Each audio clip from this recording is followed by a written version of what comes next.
This podcast is brought to you by Progressive Insurance. You chose to hit play on this podcast today. Smart choice. Progressive loves to help people make smart choices. That's why they offer a tool called Auto Quote Explorer that allows you to compare your Progressive car insurance quote with rates from other companies. So you save time on the research and can enjoy savings when you choose the best rate for you. Give it a try after this episode at progressive.com. Progressive Casualty Insurance Company and affiliates. Not available in all states or situations. Prices vary based on how you buy. Spring savings are in the air and at Ross, where they have savings on all the brands you love. From the latest fashion to outdoor decor and even pet supplies, savings are in every aisle. Go to Ross and save 20 to 60% off other retailers' prices on your favorite spring finds.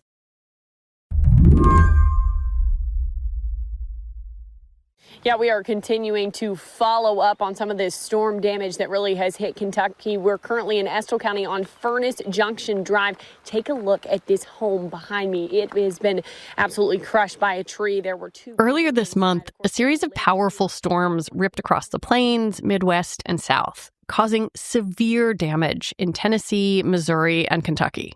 The National Weather Service confirms 4 tornadoes in Middle Tennessee from Thursday night's weather system.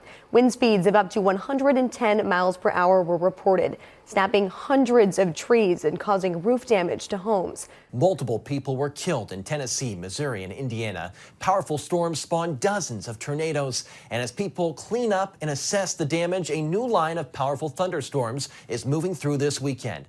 Typically, when severe weather hits, a constellation of experts comes together, many of whom work for the National Oceanic and Atmospheric Administration, or NOAA.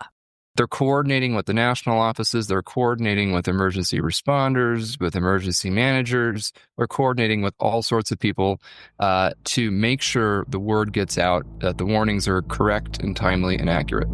Daniel Swain is a weather and climate scientist with the University of California Agricultural and Natural Resources. When I called up Daniel, I wanted to ask him about these storms because I'd heard that the local office of the National Weather Service in Louisville didn't conduct a typical post-storm survey. Well, that's my understanding as well, and although it has been really difficult to get official confirmation of the whys surrounding any number of pretty conspicuous events recently in the Weather Service at NOAA that appear to be related to critical understaffing, essentially the fact that there simply aren't enough personnel to do all of the duties that are required to be done. That is what the reporting has said about that specific situation as well. And there's plenty of evidence this is a much more widespread problem right now. Basically, because of the Trump administration's cuts to NOAA and the National Weather Service, there aren't enough people to do these jobs in weather offices all across the country. And it's not just post-storm surveys that are being eliminated. Some of the most basic forecasting is not happening either. Take weather balloons, for example. Normally, National Weather Service staffers routinely launch what are called radiosondes. These small devices float up with the balloons to measure all kinds of weather conditions. And essentially the calculus has been made that that is not the best use of 2 to 4 person hours of time, even though it is an objectively very important thing to be doing. We've also heard that certain weather offices in the U.S. are no longer able to answer the phone. I mentioned that was a critical function, but that's a pretty basic and kind of amazing capability that historically you could just call up your local meteorologist at the Weather Service and get a response from a trained, certified meteorologist who's knowledgeable about your own local area. That's no longer the case. During that same tornado and flood outbreak in Kentucky and the central U.S., there's one weather office in particular, I believe it was the one in Paducah, Kentucky, where the plumbing had failed some weeks before the tornado outbreak, and there was no ability for the government to repair the toilets. And so literally in this case, there were National Weather Service meteorologists who had no facilities to use but a porta potty in the parking lot during a literal tornado outbreak and major flood event. Today on the show, the decimation of NOAA, the National Weather Service, and what happens to Americans when the best storm prediction centers in the country are gutted. I'm Lizzie O'Leary, and you're listening to What Next TBD, a show about technology, power, and how the future will be determined. Stick around.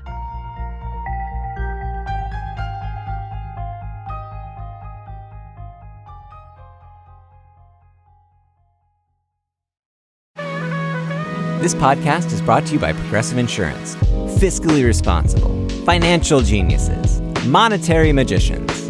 These are things people say about drivers who switch their car insurance to Progressive and save hundreds. Because Progressive offers discounts for paying in full, owning a home, and more. Plus, you can count on their great customer service to help you when you need it, so your dollar goes a long way. Visit Progressive.com to see if you could save on car insurance. Progressive Casualty Insurance Company and Affiliates. Potential savings will vary. Not available in all states and situations. I think you're on mute. Workday starting to sound the same? I think you're on mute. Find something that sounds better for your career on LinkedIn. With LinkedIn Job Collections, you can browse curated collections by relevant industries and benefits, like flex PTO or hybrid workplaces, so you can find the right job for you. Get started at linkedin.com/jobs. Finding where you fit. LinkedIn knows how. I want to back up a little bit and kind of walk through some of the cuts and funding decisions we have seen, and then the effects of those. Since March, hundreds of employees from the National Oceanic and Atmospheric Administration, NOAA, have been laid off or been subject to some of these reductions in force. A lot of that includes cuts to the National Weather Service. When all of this started, what was your reaction? Well, my initial reaction was, well, I guess we are doing exactly what was described in Project 2025 document. It specifically mentioned that NOAA was I believe this is a direct quote, the mouthpiece of the climate alarm industry, and that the Weather Service should be, dramatically downsized and downscaled. And the problem is that we are now seeing a lot of this take shape. And so what we're seeing, and my initial reaction to this has been not shock or surprise, really, just deep dismay, because it was pretty clear this was on the list of priorities, and it appears to be headed in that direction. And of course, the cuts we've seen so far, especially if this document is taken to be a policy blueprint, which it certainly seems to be in many respects, this is just the beginning of the cuts that may yet still be to come, and therefore the harm and disruption that may yet still be to come. I think we saw a preview of that last week with the leak of the passback document regarding next year's budget. Think of a passback as part of a negotiation between federal agencies and the Office of Management and Budget. An agency will ask for a certain amount of money. The OMB will respond with its own number. That's the passback. It's like a working list of a White House's funding priorities. According to the leaked passback, the Trump administration would essentially eliminate an entire NOAA office, the Oceanic and Atmospheric Research Office. This office funds studies into weather and climate and events like flooding and wildfires. The OAR has 10 research labs and 16 affiliated cooperative institutes across the country. The proposal would completely eliminate this office at NOAA, and therefore virtually all of the weather and climate research and disaster-related research that comes from it. And also all of these freestanding, essentially federal government labs all around the country. I'm sitting here today about a quarter mile from one of those labs in Boulder, Colorado, and it's a huge facility. I mean, it produces an enormous volume of research, not only on climate change, which seems to be one of the reasons or motivations behind some of these proposed cuts, but also things, again, as I mentioned, day-to-day weather, tornado outbreaks, heat waves, floods, hurricanes. And so, all of this is really critical to the ability for us to understand how weather works, improve our weather predictions, let alone understand climate change. When there are so few people in these offices, and when a major weather event like this happens, what is lost? What do communities suffer? Well, I think some of what is lost is not obvious in the moment. I'm sitting here today in my home office, and it's a partly cloudy day, and it's about 70 degrees and breezy. There's probably not a lot of economic harm or harm to life and property that's going to come from understaffing on a day like today. necessarily, although I think even there we might underestimate it. But where the rubber really meets the road, where the critical understaffing and the inability to get this initial condition weather information through reduced observations and communications breakdowns potentially as these accelerate, where these are really going to pose problems is when the weather isn't like I just described today, when it isn't calm and benign. And even though, of course, extreme weather is less common than benign or ordinary weather, it can be hugely destructive and deadly. And at the margins, even a relatively incremental decrease in the ability of weather forecasters with the Weather Service to offer 24/7, 365 life and property protection services, which is essentially what they're doing and what they're mandated to do through the congressional mandate to fund the organization, then that is where we start to see the potential for lives lost, for damage wrought and economic harm done that would not have been done otherwise. Just think about this year alone. A record-breaking snowstorm in January, a violent Central Plains storm in March that killed at least 42 people over the course of a weekend. Not to mention the LA fires. Still, Daniel says, lives were saved because of weather predictions. The LA fires, for example, it's very likely that situation would have been significantly worse even than the catastrophe that unfolded, because there were really good predictions in advance of an extreme wind event preceded by record dryness and extremely critical fire risk that triggered prepositioning of firefighting resources, closures of parks and open areas. People couldn't park on the narrow streets in the hills of LA to make sure fire trucks could get in and out. All of that was on the basis of a National Weather Service prediction. But what happens if the National Weather Service can't track all these storms? If they're so understaffed or their infrastructure and computers aren't maintained? Once that starts to break down, then you even if you have the personnel locally, they may not have the tools and the information that they need to make those accurate forecasts. If the weather radar goes down at a moment where you didn't have those balloon launches, again, not an implausible scenario in the Midwest during a tornado outbreak, and we are again in peak tornado season. That's the kind of situation that could be directly life-threatening and certainly economy-threatening.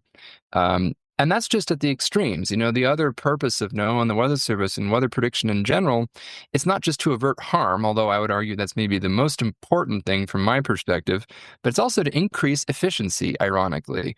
Think about logistics companies and airlines. Think about why, if you've taken the same flight twice, it's usually not exactly the same path. And there are other reasons, but the primary one is that the airline is using weather information, weather predictions to route the plane in a way that uses the least amount of fuel.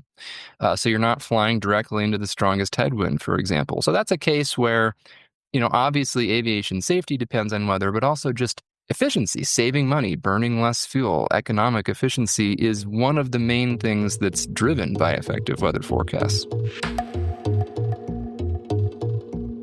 When we come back, remember, hurricane season starts June 1st.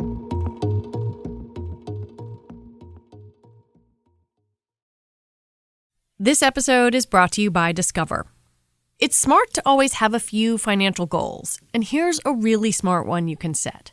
Earning cash back on what you buy every day. With Discover, you can. Get this, Discover automatically matches all the cash back you've earned at the end of your first year. Seriously, all of it. Discover trusts you to make smart decisions. After all, you listen to this show. See terms at discover.com/creditcard. This episode is brought to you by Peloton. Everyone has a reason to change. Growing old, heartbreak, a fresh start. Whatever it may be, Peloton is here to get you through life's biggest moments. With instructors that speak your language and workouts that move to your own rhythm. Peloton's Tread and All Access membership help you set your targets, track your progress, and get stronger, making your fitness goals a reality. Find your push. Find your power. Peloton. Visit onepeloton.com. Every day, thousands of Comcast engineers and technologists, like Kunle, put people at the heart of everything they create. In the average household, there are dozens of connected devices. Here in the Comcast family, we're building an integrated in-home Wi-Fi solution for millions of families like my own. It brings people together in meaningful ways. Kunle and his team are building a Wi-Fi experience that connects 1 billion devices every year. Learn more about how Comcast is redefining the future of connectivity at comcastcorporation.com/Wi-Fi. NOAA and its adjacent offices are not the only federal departments that work on weather and climate research. NASA also does and is also at risk. Something like a top line 50% cut to NASA, for example, is in the same budget, which would virtually eliminate most Earth science and planetary science research. And again, the Earth that we live on is the subject of most planetary science that is funded. We live on a planet, by the way. But the broader picture is that weather and climate science generally advanced rapidly over the 20th century and has continued to do so into the first quarter of the 21st. Almost all of that advancement in the 20th century was funded by the American government, so through taxpayer dollars, through at various points in time, depending on who sort of the organizational structure within the U.S. federal service, NOAA or NASA or the Department of Energy or the National Science Foundation or the U.S. Department of Agriculture. The three big ones for climate are generally NOAA, NASA, and also NSF. The National Science Foundation. Thank you. And these have all been in the news in the past week for either actual observed and widening decimation of research priorities and profiles and just the number of funded grants, or for proposed essential elimination of the research that they do. So the bigger picture is that the U.S.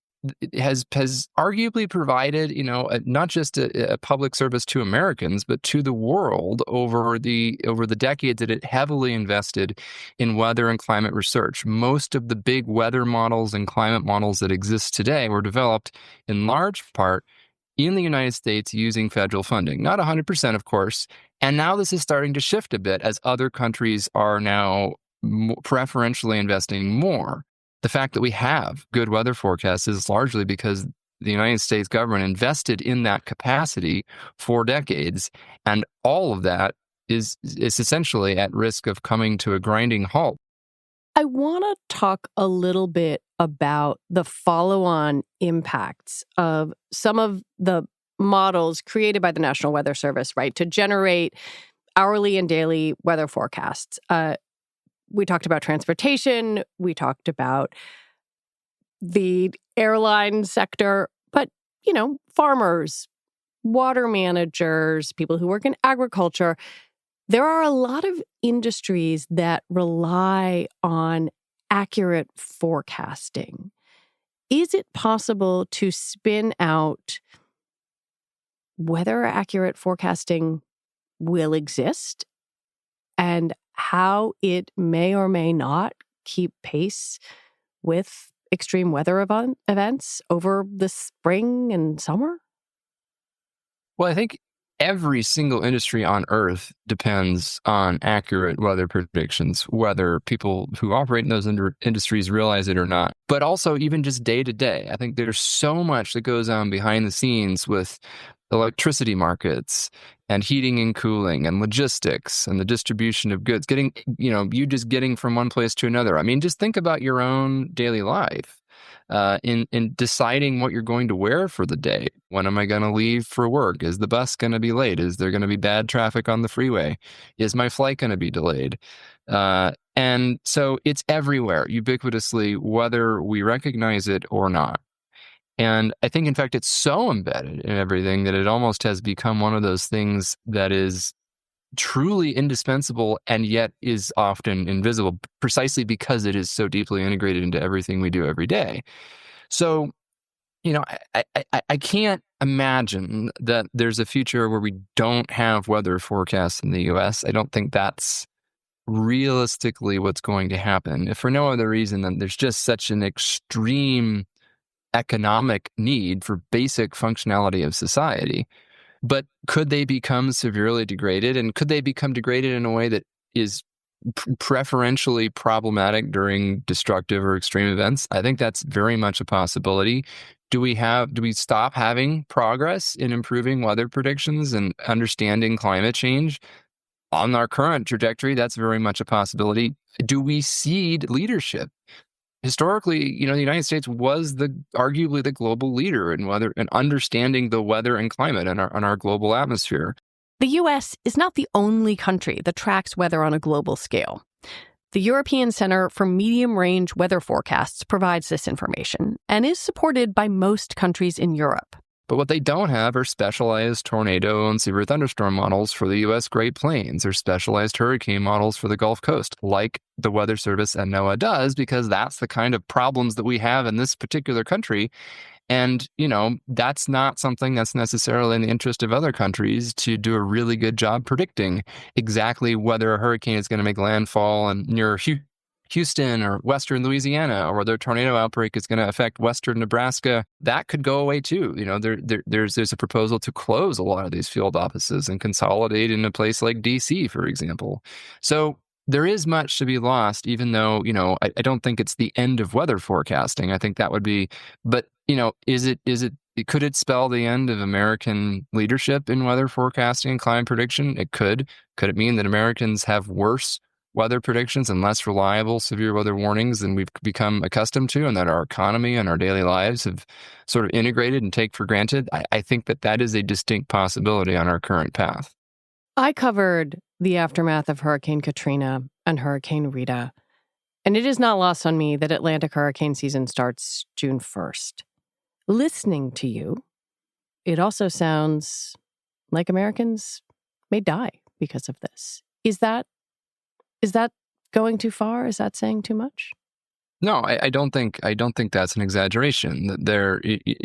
Given the cuts that have already occurred, but especially given the cuts that appear to still be coming, the larger ones, it is highly plausible that there will eventually be cases where people will die who didn't have to die, who would not have died were there a better prediction or a more timely warning or something like that. And it's difficult to predict exactly where and when, and we probably won't ever be able to quantify it exactly because, in a particular severe weather event, unfortunately, even with the best forecast, sometimes there are still casualties. But it's very likely that as you start to degrade predictive capacity, if you have fewer observations upstream going into these predictive models to provide these forecasts, and if you then also have fewer personnel with their eyes glued to the radar screen, or if the radar screen is empty because the radar went down and there's no one available to fix it, these are all examples of things that are actually happening right now, that if they happen in the wrong place at the wrong time, which is becoming increasingly likely the longer these cuts persist or the deeper they become, then yes, that is likely to be an outcome eventually, as much as I hate to say it. If you are listening to this and you are scared or horrified and you don't know what to do, are there things you suggest? Well, I think this is one interesting area where, despite the chaos and all the end runs around the usual guardrails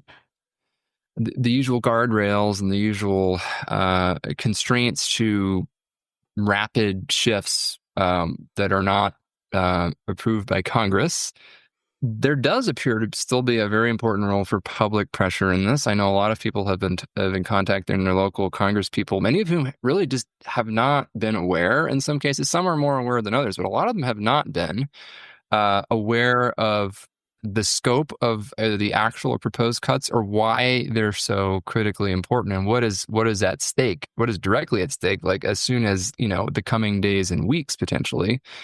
And this has been true, to my understanding, both in red and blue states and red and blue parts of red and blue states, where there's just not a lot of understanding of the importance of the Weather Service.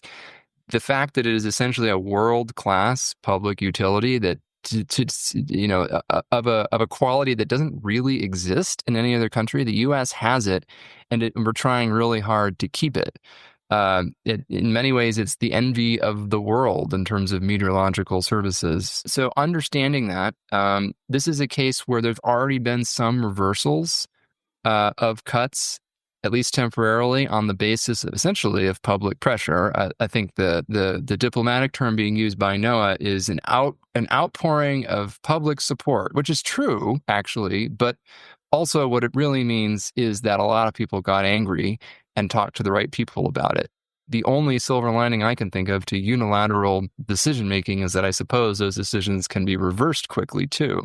So I think that's one big piece of this is talk about it, talk to your local and congressional, representatives about what the value is, why it's so important to the economy, why it's so important to protect the lives and the communities that you live in and care about, and why it would just be massively inefficient and wasteful to get rid of this hugely effective and massively beneficial system that we've got.